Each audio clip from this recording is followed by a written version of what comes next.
Krishnan, hi, good to have you with us. How have you been? Been great. It's amazing to be here. Amazing to talk to you again. I mean, how have you been, in fact? I have been wonderful. I've been wonderful. Scaling Asia Tech, across the Indian Asian markets. It's been an exciting run, right? This is a particularly interesting conversation. Right? We've had the opportunity of talking to some of the most phenomenal minds out there in the market, right? With the kind of content that we're doing and, kind of narrative that we're trying to sort of, do at Asia Tech Journal, I think these have been some very, very deep dive conversations, right? And I think we've just been able to nudge and prod and inquire a lot of dynamics that are kind of building up in the Indian economy, especially in the post-2020 sort of environment, right? And I think as a market, we've transitioned, right? The impact of that transition is across all businesses. So these conversations become very interesting at many levels, right? This particularly with you, Krishnan, is this is a conversation which has been in the making, right? I'm particularly excited about it because, Metaverse, Web3 are new phenomena that, we've kind of, they're becoming very fast reality, right? In some way, it's touched us. But I think our kids, the Gen Zs, are essentially, innate. They're going to be a very thick part of it. This becomes like a very, very interesting and an important conversation, right? There's this market shift which is happening, right? While, we can agree to disagree on many things, right? Largely because we operated in very inefficient open systems. This is a very, very different kind of an ecosystem, right? A parallel world of sorts which is coming together, right? And we're going to talk more about that. You're somebody who's leading this change, Loka was in Shark Tank, right? That created a lot of hope for many, many entrepreneurs in India who are in the metaverse space, Web3 space, right? That something like this was getting recognized, right? This was getting real. And I think the evangelism that happened was phenomenal, right? But before we do that, Krishnan, you've been an entrepreneur, right? Pretty much all throughout your life. Why don't we start with a quick round of introduction to you, to all the diverse businesses that you've done, and we dive into the local conversation there. Perfect. So after my engineering, I figured I wanted to do various things, but I didn't know what among them. And life is essentially an elimination theory, right? You never know what to do. You just keep knowing what not to do in life, right? So I probably started everything in life. After my engineering from SRM, I wanted to get into the army. Somehow couldn't, then wanted to probably join a startup, understand how the new world functions, worked for Zomato for a while. After that, started my own food tech company, ran it for 4.5 years, raised 2 rounds there. And then we took an exit in 2019. And that is when I said, let me just start something that is a deep-rooted passion of mine, which is playing games. In fact, it's too much of a passion if you ask my parents about it. But I always wanted to. So I got introduced to the term metaverse back in 2010 when nobody actually knew the term. It was from this book called Snow Crash by Neil Stephenson. I think I was in my 3rd year back then.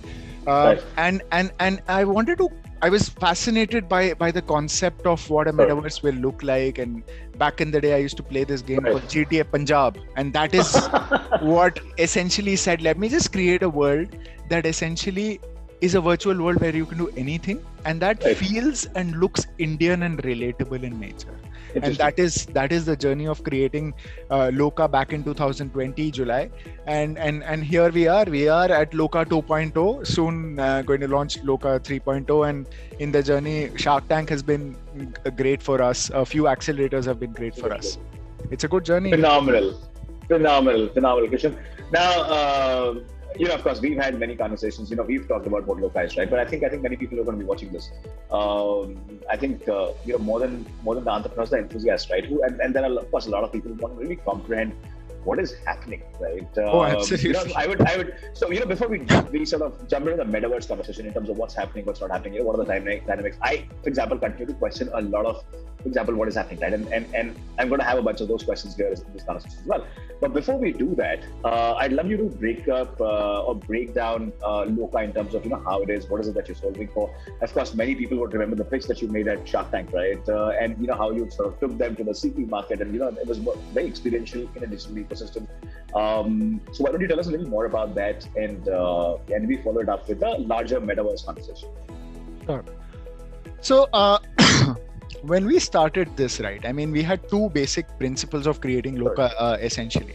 One principle was we should create a game or a game world or a virtual world which should be accessible to all, right? And for that, we said, let us create a game that should run even on an 8,000 rupee mobile device. Interesting. Right. One. Second is, let us just put a truckload of localization into it. And let's create a world that not just looks Indian or looks Delhi-ish, it also needs to feel Delhi, right? And for me, I've practically grown up, gone my parents used to work in CP, so CP has been a very, very important part of my life, and for everybody who's lived in Delhi, right? So I said, let me just create Delhi that let me just create CP that looks like CP but also feels like CP. How do you make something feel like CP, right? So I said, let me just put in shops here. Let me just introduce 3 stacks here. One is the e-commerce stack, where these shops are built. You can go to the shop and probably enter the shop and then shop for various stuff there. So you've got Nykaa store, you've got Myntra store, you've got Flipkart store, so on and so forth. Right. And second thing is, I said, let me just create an events platform, because we don't want to watch, let's say, a Travis Scott or a Coldplay. We want to listen to Pratik Kohad. We want to listen to Arijit Singh, right? And let me just create a dome where performances by comedians, by singers, by musicians can happen, and people can pop into the world and watch them concurrently and live. And third is, let me just introduce gamification into this. And how do we introduce gamification? This could be small things like, let's just, a player pops into the world, drinks a Red Bull and starts flying, because Red Bull gives you wings. Or it could wear a Reebok shoe and run 2x faster, because Reebok Flex, it makes you run faster. Or you can just pop into a DTC bus in the world and just Delhi Darshan kar sakte ho. Yeah, absolutely. So we wanted to create something like that, and on that front, we are again going to add more maps, add more features into this. The next map that's coming up is Baga Beach, Goa, and then Marine Drive, Mumbai, and so on and so forth. Very interesting. Very interesting. Now, I understand where you're coming from, right? Now, I think the newer generations, gaming is something which has been very consistent, right? And I think it's been part of our growing up process, right? In our case, when we were growing up, physical gaming used to take a little more time than digital gaming, right? Digital gaming was essentially kind of picking up, right? With your the consoles that it started to come in, and so on and so forth, right? I think in your time, when you were sort of growing up, right? I think all kids, post 2000s, right? Game has kind of become way more consistent, and that's largely because of the penetration of desktops and laptops and the works, right? And of course now data's picked up. Now my question, Krishnan, is that while you talk of what you do, right? Now you're creating this digital ecosystem of sorts, right? Till the time it's considered to be gaming, it makes a lot of sense, right? That you've not seen something, you've not had the time, you're going out, you're playing, but you're also experiencing some of this, right? Now I get worried when as soon as this starts to become more serious, right? Now, while you talk of the Red Bull that one is drinking, right, in a digital world, right? To me, and possibly this could sound slightly more, a little more aged, right? In that sense, that's still not. There is no physical engagement of sorts that's happening, right? This is still a very digital. I am essentially doing a bunch of things that are very cosmetic in nature. They don't have even an effect on me. I don't have a preference. That's not shaping my thinking and helping me grow up as an individual. It's just something that I'm doing in a cosmetic ecosystem, right? Now that's great from an engagement standpoint, right? That's away from reality. What's your sense of it? So to me, for example, till it's gaming, it's very interesting, right? I start to question the seriousness around it, right? The world moving into a direction where it's going to be so much more cosmetic, right? That starts to worry me as well. What's your sense of it? Is that a correct dissection, understanding? I think. I would sort of take a neutral stance on this and probably say that I mean, a lot of people think that this is firstly, two questions here. Sorry. The first question is that this is a predominantly Gen Z, Gen Alpha driven world, no doubt about it, because millennials have experience. So, uska difference. The reason for that is that for millennials or older generations, gaming is a recreational activity where you work, you let's say watch TV, and for fun you play games. But for the Gen Z, it is an extension to their social life. Okay. So for you would play games when you want to have fun. For them, they will also play they will also play games to just interact or indulge with their friends and family. Yes. Interesting, right? So that's one. The second is you say that this is a lot cosmetic and I'm not getting anything here. I would disagree. I mean, it is because, as I said, it's a social platform in a sense, a platform where you can actually meet friends, you can actually go out and watch an IPL movie together, irrespective of where you live in the world, gives you an opportunity that never existed before. Right. And even smaller, and I'll tell you why gaming is interesting and it's better than any other or platform that existed before it. And the reason for it is no entry barrier. Because to use WhatsApp, for example, you need to know a certain language, right? To watch Netflix, you again need to know certain language. Even if you can't read and write, you need to at least understand a certain language. But to play a Candy Crush or a PUBG, you don't need any literacy at all. Makes sense. So the entry barrier is very low. Everybody can enter and enjoy this. And also, I mean, people think that just because you're doing it in virtual world makes it somehow detrimental to your mind. Well, I absolutely never get it. I mean, when fighter pilots can train on a gaming simulator inside a dome, then it's great. But when a kid plays the same simulator, it's bad. I mean, gaming, because it's just, and one of the other arguments is gaming is not as great as real. So what makes anything real is five senses, right?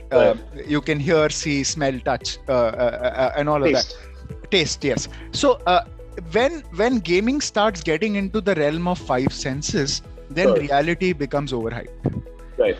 And that is where we are heading to. Whatever you see in terms of metaverse is more like a protoverse or an ancient metaverse, but it will eventually evolve into a metaverse that it needs to be. And that is where when you and I will not be sitting across Zoom and doing this, you and I will be sitting probably in a beach in Hawaii doing it and talking to each other, maybe sipping pina colada in the process and just enjoying the waves. That is when it gets interesting. You know, I'd love to see that, right? I'd love to see that. I'd love to experience that pina colada in a digital ecosystem, right? I'd love to feel that sand in my feet, you know, when I'm doing this, say, interaction, right? I don't know. To me, a lot of this is still, you know, it's still coming together, right? You know, and I, you know, to me, I continue to question that seriousness. I'm not taking it away. I'm not taking it away, right? All I'm saying is that, you know, is this something which can replace the real ecosystem? Now, I don't, you know, you have a right argument, right? That, you know, there's a fighter pilot who's training in a simulator, right? But he or she is training in a simulator for eventually something that is going to exist in the real world, right? You don't necessarily want to go wrong. So, you know, if the argument is that, you know, we are going to be in a, you know, I mean, this is something which could be a filler of something that you're going to do in real world, makes a lot of sense, right? You possibly, this becomes like the thing, right? You practice match and then you're preparing for a real match in the real setting, right? I think as that, I think it's going to be phenomenal, right? To me, what my worry is, of course, the one part that I kind of spoke with you, which is the cosmetic side of it. The other part of it, Krishnan, is that, you know, and which is a little more deeper, right? And possibly gonna be, you know, our sensitivity has to be a little higher to this particular issue, and that issue is the fabric that we at least talked about in India, right? The family fabric that we're kind of talking about. A lot of this now going away, right? You know, the family setting has kind of changed. You know, there's lesser interaction which is happening within the family members, right? Unlike earlier times, right? Now, you know, there's a certain, you know, while of course we're becoming very bold as an economy in general, right? Our inhibitions are going away. The kids today are essentially shying away from doing a few things, right? My bigger concern is that, should this or would this become an alibi for them to go out and consume with each other? That to me is just a very big fear, and that also comes from the fact that I have a daughter. I'm seeing her tendencies. I'm seeing her trends. She's becoming a little passive when it's about going out, meeting people, right? She is stepping into it. She's playing these games with her friends, right? And that's a newer trend that I see setting in. To me, that's a little discomforting, right? I'm not going to say it's scary. I'm going to say it's discomforting, because that's possibly the mode she's getting into as she grows up, right? As we with each passing day. That's my worry. Like, what's your sense of it? What do you see it? So I think we're seeing a part 2 of sorts. And what are we seeing a part 2 of? We are seeing part 2 of something that started in 1983, which is this new thing called as internet. So when it came into existence, a lot of people said it will take your jobs, or it will change the person you are. And how can you see a screen and navigate your way across a city by this new thing called Google Maps? Right. Or how can you buy a TV without even touching it, seeing it, feeling it, and having it delivered at your home? It's all new. I understand. And as humans, right, we have a tendency to sort of question what is not a part of our routine or what is not part of our daily being, right? And that is what is exactly happening here. So you have to understand that gaming is an outcome of the social changes. It is not a cause for the social changes. People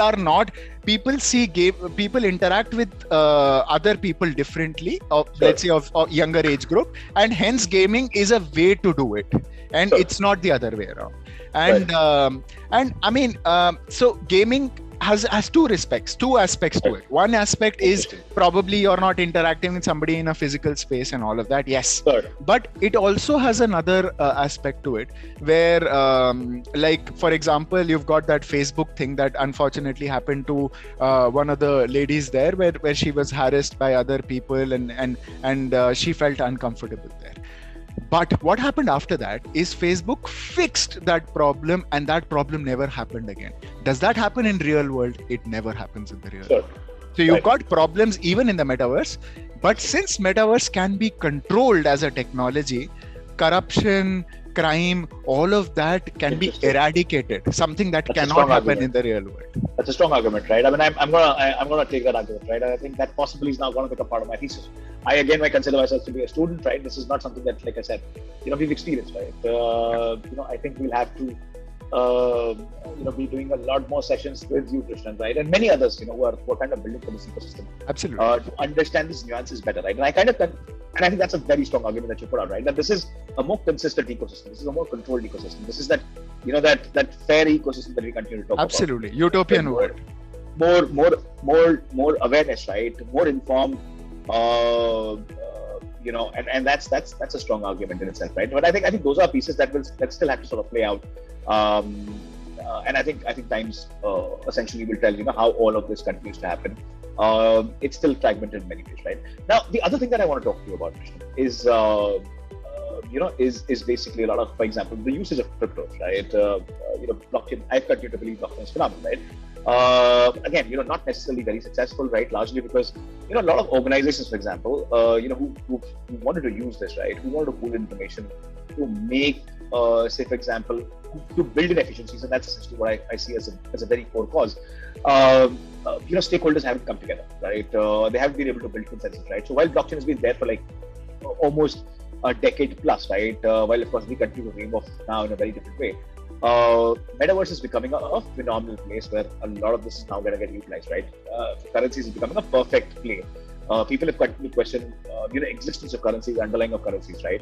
Here, there is a certain spend cause that is now being created, right? So, you have this gaming ecosystem, people in the gaming ecosystem, you have people in, the creators economy, people who believe in cryptos, right? Who are essentially coming together and then, building a very different kind of cause, right? Now, to me, the underlying still remains inconsistent, right? I mean, there are two parallel worlds that kind of are there. What's your sense of it? There is this very serious piece that is kind of now being built, right? For me, the worry is what's happening between, say, Russia and Ukraine, right? And that impacts the currency of the certain system, right? Here, when you talk of, say, cryptos, for example, right, which is a huge use case in this particular game, and this is possibly the reason, Metaverse Web3 is sort of going through the roof. There's this excitement around it, right? I'm still trying to figure the underlying, right? What's your sense of it? My concern also here is that there are many ecosystems that exist, right? So, for example, there's a Loka, and then there is a PUBG, and then there are like many ecosystems that are coming together, right?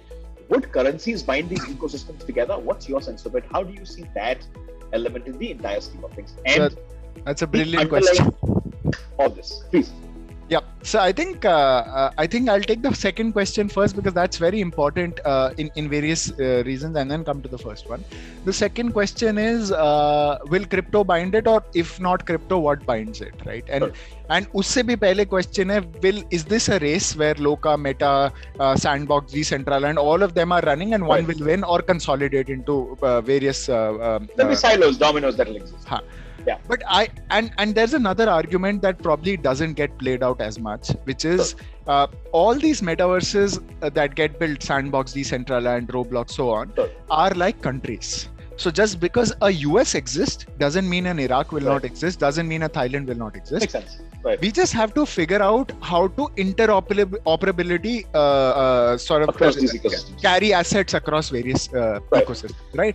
So I agree that these ecosystems are getting built, and there is not a definite standard that has been established where assets can move freely across the ecosystem. And crypto could be one binding factor in terms of finance, right? But the other binding factors that need to exist is probably how to carry, let's say if I purchase a t-shirt in Loka, how to carry that to Decentraland. Right. And that is what needs to be established. The second question, the first question rather now is that is what is the basis of a crypto? Before even answering this question, I'll also, and this is something that generally floats across the ecosystem, is crypto a part of the metaverse, or is crypto synonymous with metaverse? Well, the answer is no. Right. Because, or is it an instrument? It is definitely an instrument, but is it a necessary instrument? Do you need crypto to be in a metaverse? The answer is no. There are metaverses that exist that work on tokens, but not decentralized tokens, more like centralized tokens. Like, for example, Fortnite has a currency called V-Bucks, or Roblox has a currency called Robux, which both of them are not decentralized in nature. There is no crypto element built into it. And by the way, Fortnite is the most played metaverse in the world, right? So that is there. I mean, do you need crypto to be in the metaverse? Absolutely not. Is crypto the best form of transacting in the metaverse? Possibly. Yes. So again, and there are two things to it. I think metaverse is the best way to sort of transact a crypto.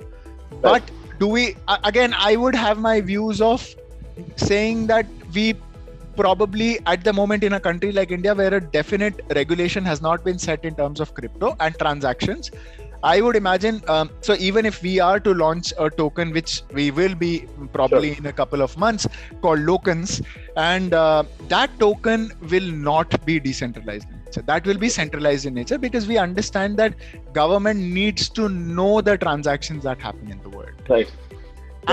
And after there is certain bit of regulation clarity, probably we would port to a decentralized token. No, sure. So I think Krishnan, when you say that, right, I mean, at least I'm trying to sort of visualize this in my mind, right? And I think that comes together beautifully, right? And I think many of such ecosystems will come in and they'll have their own tokens, right? In your case, Lokans. I think eventually going to be backed by a lot of this crypto, right? And I think whether we agree to this or not, right? I think this is an ecosystem which is very disruptive in nature, right? I think this is something which is independent. While there is a conversation that is happening on, for example, fiat now being available in a crypto format, I think a lot of that will eventually be used as an entry point, right? I think the underlying will essentially be that of some of the Ethereums of the world and the Bitcoins of the world and so on and so forth, right? Which will eventually be used to transact, for these centralized the token ecosystem that you kind of talked about within those silos, right? I think that's essentially how I kind of see this coming together, right? Krishnan, this conversation, you were in Shark Tank, right? And like I said at the start of the conversation, that was, a high point for many founders, entrepreneurs, enthusiasts who are in the metaverse, Web3 ecosystem of sorts, right? And a lot of people who continue to talk of and believe in cryptos as an asset class, right? Who've been investing in cryptos, who sort of have been evangelizing the cause of cryptos, right? Now, how was that experience? I cannot not have this conversation and this question in my conversation, right? How was that experience overall for you, right? Being in Shark Tank, advocating for the cause of this, right? And of course, the positive repercussions of all of that, right? Has the community come together beautifully? Has that helped you in bringing some of these very critical stakeholders together? How's that experience been? I think, and this is interesting to note, there's a very interesting story here, because we essentially launched a night before we aired on the Shark Tank. Sure. We were a pre-launch company, tested out a few versions isse pehle, but we launched a night before. And since then, we've had roughly more than 2.5 lakh people on the platform doing all sorts of crazy stuff, right? And so the most interesting stuff here is that we've had couples in the world who have met through the world, who've never met outside, and now are real life couples from Ahmedabad. That's interesting. That's very interesting. So we've had that's an ideal world that we've been looking for. Absolutely. and that is going to happen, right? I mean, we've seen people who come onto the world probably at 7 or 8 or 10 in the night every day and listen to AP Dhillon songs and virtually dance, just like that. And they're not really dancing; they're virtually dancing as avatars. So that a lot of that behavior is happening. A lot of Instagram groups are getting created, WhatsApp groups are getting created, where they're saying "Chal yaar 11 baje milte hain." Right. And some people are from UP, some people are from Gujarat, some people are from Karnataka, and so on. So all of these guys are behaving like they are going to come into one world to interact together. And that is something that's happening. But in terms of Shark Tank, I think one of the things that Shark Tank essentially gave is a voice to the generation, is a voice to a Gen Z who's saying, Papa, I know what this is about, and I'm going to back this. And that is what is happening. Whether it's us, whether it's other metaverses, I really don't care. It's about a generation backing a movement, a revolution. And that is what we are seeing. Probably Shark Tank could be a catalyst to it. And it was a great catalyst to start off with. And I am glad that a startup among D2C brands, among various e-commerce brands, there came a metaverse brand in Shark Tank, which was pre-revenue, pre-launch. And they ended up funding that as well. So I mean, that's a great experience. Interesting. Krishnan, I think I'm starting to change, right? I think within this conversation, and I have no qualms accepting it, right? I think a lot of what you're saying, really, honestly, I never looked at it that way, right? For me, the fear was this shift which was happening, right? It becoming an alibi. I think what you are alluding to is a parallel ecosystem that is going to exist, right? I think which is really weeding out experiential activities or experiences is not something that should be limited to you being able to do it in a physical format, right? Yeah. I think it should be independent of that, right? And I think this is essentially what it's advocating. So what possibly Zoom has done, I think, is essentially what Metaverse is doing, right? When you talk of what you do, I am actually in my mind, I am just thinking how, for example, dating is going to be now, right? You might not have the time for people, right? And, and we're seeing trends and tendencies of distance relationships, people having to travel. I think this is that ecosystem which just helps them come together so much more beautifully without necessarily those biases, the cultural baggages, right? And this might not become their life overall, but, this will give them those hours possibility to do things together. That could be friends, that could be people relationships, you absolutely things with your kids. I think that's phenomenal, right? Like I said, I am starting to change, right? I'm starting to Ashu, I'll tell you one more point, and this is very important for me to even sort of mention this, is that it also gives. So we all wear masks, right? We wear masks to office, we wear masks to social parties and so on, and we could be somebody else from within, right? So, and this gives you an opportunity to express yourself in the way you want to. It could be as small as coloring your hair blue, for example. somebody wants to just do that, their parents would be like, oh my God, what has my son suddenly done? Or people might judge them. Or let's say somebody who is probably from the LGBTQ community, who's not come out yet, but wants to express themselves that way. Absolutely. And that can be done in a world like this. Somebody who probably would feel conscious coming from a tier 3 city to talk to people from tier 1, but you could do that right now without the fear of judgment, and that is what helps you express the person that you are, and that is beautiful. It's very powerful, right? And I'm just kind of in my, I'm kind of just thinking, right, of some of these pieces that you kind of highlighted, right? LGBTQ, for example, is one such example, right? I think there are many such examples, right? And especially in I think economies and countries where they're just, like I said, right, cultural packages, dichotomies that exist, right? I think this just becomes such a great filler in many ways, right? I'm just trying to now, like I said, right, look at it in a very different way. The rules of engagement are going to be different, right? I think this is going to essentially do that. This is going to make people comfortable, right? I am just thinking of use cases around learning, for example, right? As a parent, I kind of struggle with, taking my daughter out, for those trips and jaunts, right? You could possibly do things here. I mean, I want to guide her. I can possibly use it to do that, right? I think there is a lot of that now I've started to see, right? And thanks to you, right? I couldn't have sensed I'm going to change so quickly, right? Because I think the use cases are just so phenomenal, right? There'll of course be a couple of ecosystems that will get created, which might not necessarily be, say, as impactful. They might just be, say, very gaming focused and limited experience and so forth, right? But I think there's a definitive real world use case around it, right? I think this is possibly going to change the rules of engagement, right? And I think crypto is going to come in to sort of establish, certain institutionalization of the consumptions and all that, right? Now that brings me to the next question, Krishnan. And that question is around the business model, right? A lot of this is fairly expensive, right? The kind of human resource that you require, the kind of intelligence that you require, the kind of teams that you require. This is a reasonably expensive planet, right? No money moves into an ecosystem. I mean, money in the venture capital ecosystem moves into funding, consumption, engagement, right? And that's a currency which is already there, right? But eventually it looks for a mindset change, a definitive consumption trend which is picking up, and there's a transaction happening, right? Yeah. The currency exists, right? The tribe is growing. How are the business models evolving, maturing? We've read that H&M, for example, has now opened up its store in Metaverse, right? We are seeing a lot of those shifts, right? A lot of announcements coming in. Myntra is doing something around that, right? You possibly doing something around Myntra. Tell us a little more about that, right? How do you see that entire piece coming together? I'd love to. So understand. I think that's a very, very interesting question. But I will answer that question from an Indian standpoint first, and then probably go on to what's happening elsewhere. Sure. Right. From an Indian standpoint, we are very early to the party, right? And for any business, especially a B2C or even a B2B2C business, to prosper, you need the C.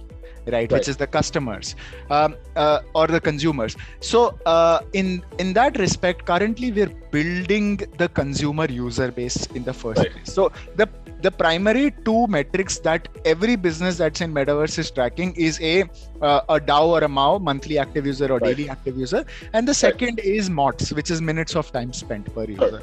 So it is very early to talk about revenue at the moment. Probably we should be talking about revenue in probably another 18-24 months time.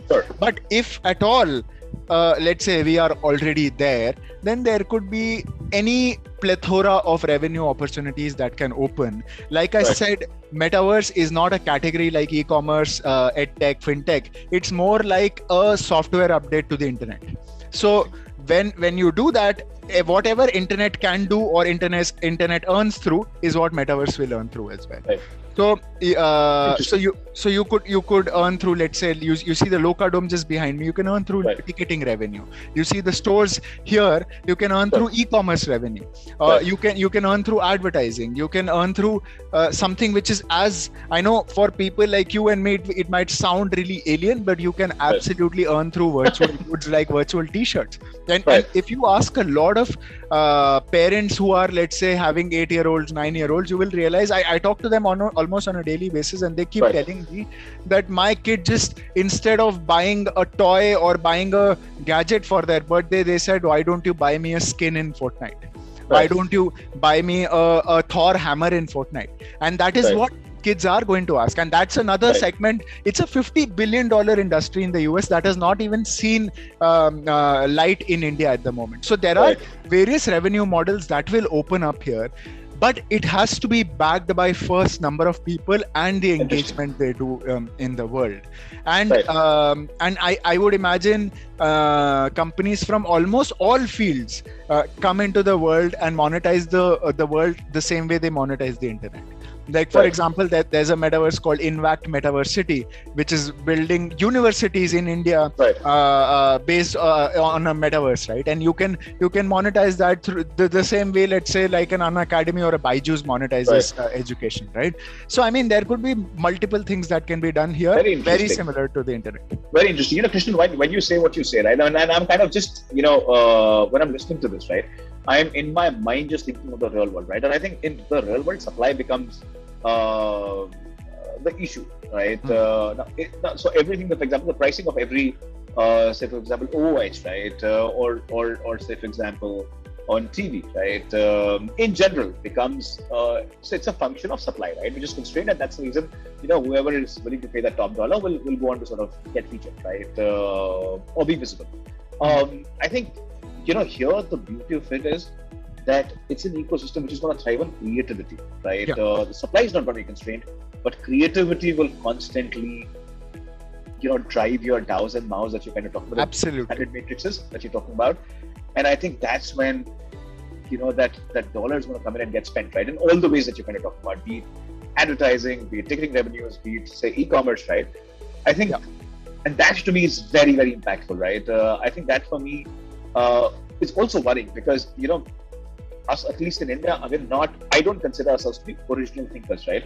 We have a problem of too many. We are a fast-moving ecosystem, right? Speed wins in the game, right? But, when you start looking at countries like the US and you look at some of the developed nations, right? Original thinking becomes very critical to the entire process of, for example, growing up, right? I think that requires a definitive shift here. In terms of the resources, for example, and especially the human resource, which is going to be important to be creating this kind of an ecosystem, right?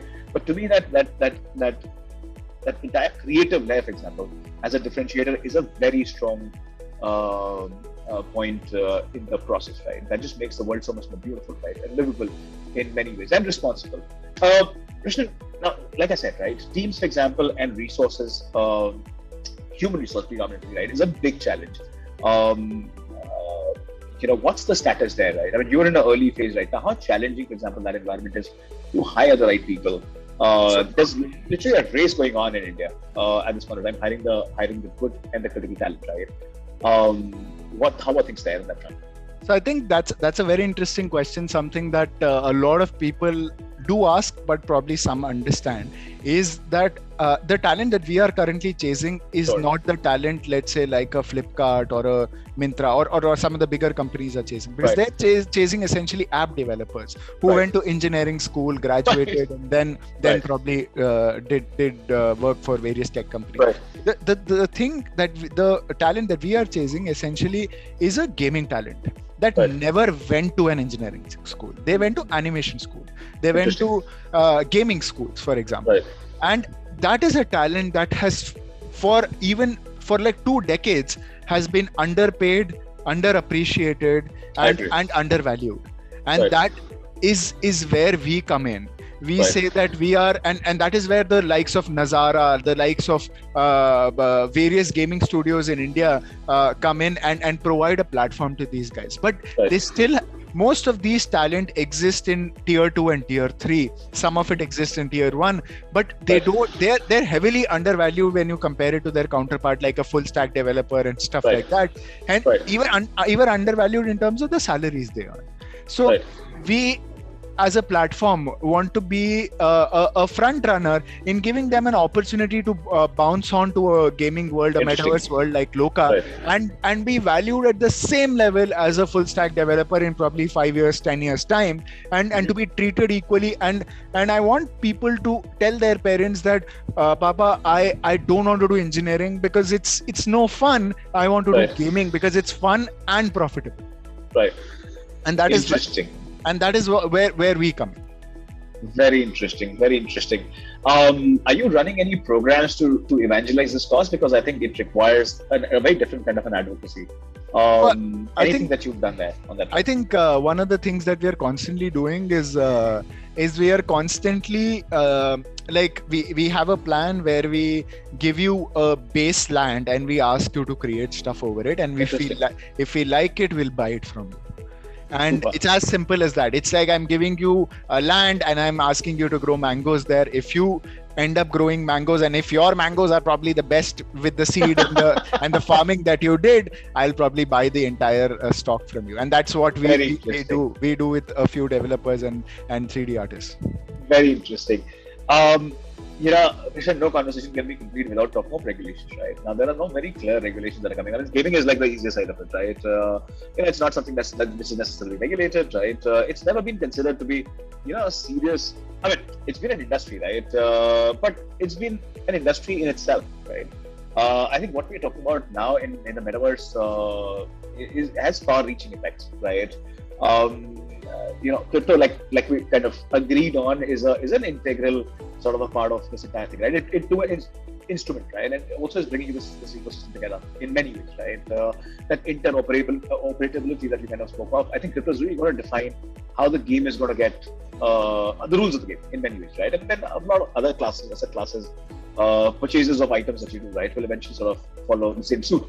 Now, the government has in India come out with a certain regulations. There are many other governments that are not necessarily very clear how to sort of treat this and all of that, right? I think the challenges that we have, possibly we also have some of the challenges, right? In comprehending, what to do and what not to do, right? What's right, what's not right. Also in a market like India, it just becomes so much more serious, right? That's largely because you have a very, very large population which is not necessarily educated, right? Which is underserved, it becomes their job to sort of protect them, right? Because any form of excitement leading them into buying something that they don't understand is going to lead into financial losses, right? And I think no government can take that risk, not in India especially, right? When you especially have low savings base as a key problem. What's your sense of it, right? Is that something that you very actively pursue, looking at, deliberating, part of forums, or you just not really? You're just waiting and watching, right? Because there's little that you can do about it. There are other people who are kind of taking care of. What's the status developer? So I think two things here. One is, so I believe any entrepreneur out there, especially in our stream, we're like army people, right? I mean, our job is not to question the orders, it's to execute the orders, right? And that's how I see it, firstly. But having said that, I also have a viewpoint here, which is I believe that if we continue to shelf ourselves from what is happening in the West and probably adopt it only if it is become successful there, then we will constantly be a copycat economy where something succeeds in the US, then comes to India and then succeeds here, and then the likes of Google will be a Google for India, and not an Indian version of Google can ever emerge. We will have foreign companies dominate the Indian ecosystem as well, and not have Indian companies do the same.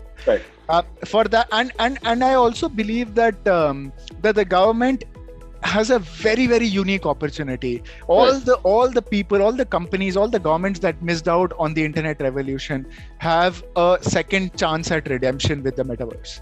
And it is very key to understand and to see if the Indian government, if the Indian companies capitalize on the resource, on the market that we have, and give us regulation protection and also convenience and facility to take this to the next level. And I believe that the way currently things are moving, I believe that it's in a positive direction and not in the negative direction. But I would imagine that there is a lot to do from here if we are to emerge as the metaverse power giant of the world.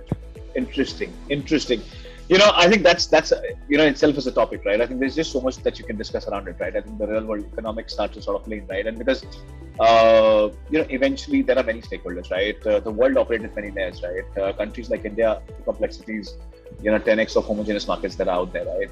But I think that's a topic for a different time. We've got to save that, right? We've got to cover some of that in our next conversation, right? Krishnan, towards the end of our conversation, what are the next 2.5 years like? I know it's exciting, right? But I'd love to spell it out, right? I'd love you to spell it out. what are the next 2 years like, right? What is it that we see you doing? What are the milestones that you set for yourself? Apart from fundraising, right? I think fundraising is today. I think we're in a liquidity environment, right? So I'm not really going to question you on that. I'm sure there is going to be excitement, there's going to be news in that front, which we'll possibly discuss. But from an engagement standpoint, from the growth standpoint of the platform, would love to understand that. So I think that's so a lot of exciting things are going to happen, and I mean, it might be exciting for some and really stupid and crazy for others, depending on which age group you're in, right? Right. And so one of the major things that we want to shift to is currently we see ourselves as a Web 2.5 company, right? We are not exactly a Web 3 company, we're not a Web 2 company, we're somewhere in between. But you want to port to a Web 3 standard, right? And for that, one of the biggest thing that we are going to launch, and this is probably 7 months, 8 months from here on, is the facility of virtual lands. Right. We want to create a world where, let's say, you can bounce from a CP to a Lenskart world, to a boat world, to a dating arena, to a amphitheater, to an F1 arena, and so on. Just how you would bounce in the real world, right? And we want to create a world where people interact with people, where brands interact with people, where content creators interact with people, where they interact among themselves and create a homogeneous world out there. And that's the biggest thing that you can expect us to build. And this is something that's a Herculean task to do, and probably will take a while to do it and probably ace it, right? And you would see people going on virtual dates in the world. You would see people going and watching IPL matches in the world. We are, as I said, launching almost 5 maps by the end of this year. You will see Baga, you will Marine Drive, MG Road, Bangalore, something in Chennai, and so on. And you will see artists. I'd love you to see a couple of F1 circuits, right? I think we have a dearth of them, right? And I think, I think that's going to be interesting, right? Krishnan, it's been a phenomenal conversation, right? I think I think in a world where imagination leads and creativity leads shift and change, right, is possibly the most interesting thing to sort of be in, right? And I think for a lot of people, like I said, right, I was on the fence, right? I was continuing to question what's going to happen, I was approaching it with a sense of fear, right? I think, but through the course of this conversation, you've been able to sort of in a way, very beautiful and very delicately put it across how experiential, for example, everything that can happen, first in a metaverse and then eventually in real world, right? So this becomes like a support system of sorts, right? Absolutely. Where people are going to be a little more, confident of what they go out and consume, right? I think this becomes that experiment zone of sorts, right? Despite, like I said, right, I started from a point of fear. I think now it's starting to look in a very different way. I think a lot of this comes together, and thanks to you, right, my pleasure, on bringing it out that beautifully, right? I'm gonna definitely look forward to doing more and more of these conversations, right? I think because these perspectives are very important in the larger scheme of things, right? Towards the last question, it's cliched, but it's also very important, right? Now you're in something very, very exciting. You're into something which is just sort of playing out. The rules of the game still not there. They're getting established, right? We're learning a lot from what's happening in the West. Those are markets that are slightly ahead of us. We are kind of aping them. We are bringing in our nuances, right? So it's all very fluid at this point of time, right? That also, so one is of course, that needs a lot of evangelism, but it also needs certain caution, right?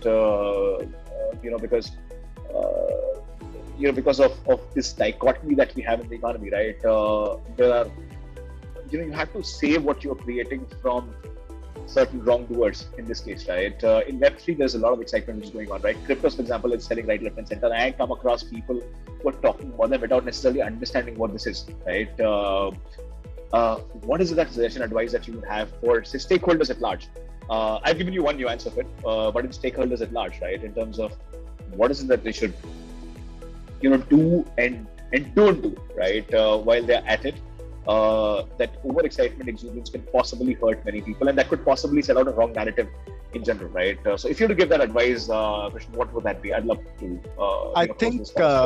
I think that's a very, very interesting question, and so in a country like India, if whichever stakeholder you're in, and if you're entering the metaverse, what is like your moat, so that nobody else can probably eat away your profits, right? Right. I mean, and I keep asking this question, keep asking this to people, and investors keep asking this to me, right? So, which is what is that I can do that a Fortnite or a Roblox or a Decentraland cannot do tomorrow, right?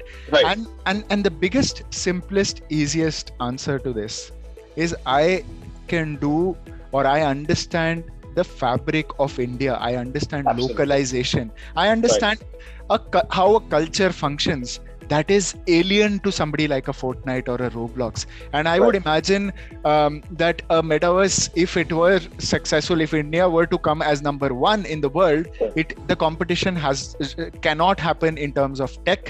It cannot happen in terms of talent. It has to happen in terms of localization. And if we can build smaller things that essentially shout out that we are Indian, that is what will make the flywheel run, and Indians will latch onto it and drive you to the home to the finish line. Interesting. I like how you put it, right? When investors continue to sort of ask you this question, right? What's the moat, right? I think speed is the moat as far as this game is concerned, right? And that's a very significant moat. I think it'll just, with more and more of these experiences that you kind of capture, right? I think it'll just help you understand consumer behavior better, right? And possibly innovate much faster. I think that's really, to me, what the moat is. I think speed is the moat, and at what stage are you entering, right? And this is that intensity. And I think that's perfectly timed in many ways, right? Krishnan, thank you so much for doing this. My pleasure. It was amazing. I have highlighted that, there's definitely a change in mind, change in heart, right? When it comes to, Metaverse Web3. I was approaching it with a sense of fear, right? And I think those fears were very similar to the that you highlighted, right? Internet is going to come in, it's going to people are going to lose their jobs and stuff like that, right? I don't think that's going to happen, right? And thank you for reassuring me at many levels. I think this is an ecosystem which is evolving, right? I mean, challenges will continue to be there. I think but the beautiful part is that the engagement has started to happen, right? I think that intensity and increase in engagement will really define how this goes, right? I think this is, to me, people talk of a parallel world. The way I look at it is that this is something which would perfect the world, right? Something that we've not been able to do otherwise, right? We continue to sort of have our this comes in a category of XR, which extends your reality and not replaces it. Absolutely. It just helps you be perfect, right? It helps you get that sense of confidence, right? Because we are very cosmetic by the day, right? We are dependent on more approvals in terms of how people are looking at, right? In a digital ecosystem, you could go wrong, right? And then course correct in real life. And I think this just becomes that simulator in many ways, right? That you kind of beautifully put, right? Krishnan, this was absolutely phenomenal, spectacular. I have not had this kind of fun in the many conversations that I've done, right? Because for the first time I was in this spot, right? Wanted to happen, right? And I think this is just so amazing. Thank you so much for doing my this. Pleasure. Loved every moment of this podcast, of this video cast, in fact, and hope to probably do a lot more in the coming future. I look forward to doing many more, right? I'm a student wanting to learn, right? And I think we all are. There are not a lot, Krishnan. I think you're clearly ahead in the game. There are not a lot, who've been able to bring out those points so beautifully, right? I've been at a bunch of events. I've spoken with a couple of guys, right? But this never came through that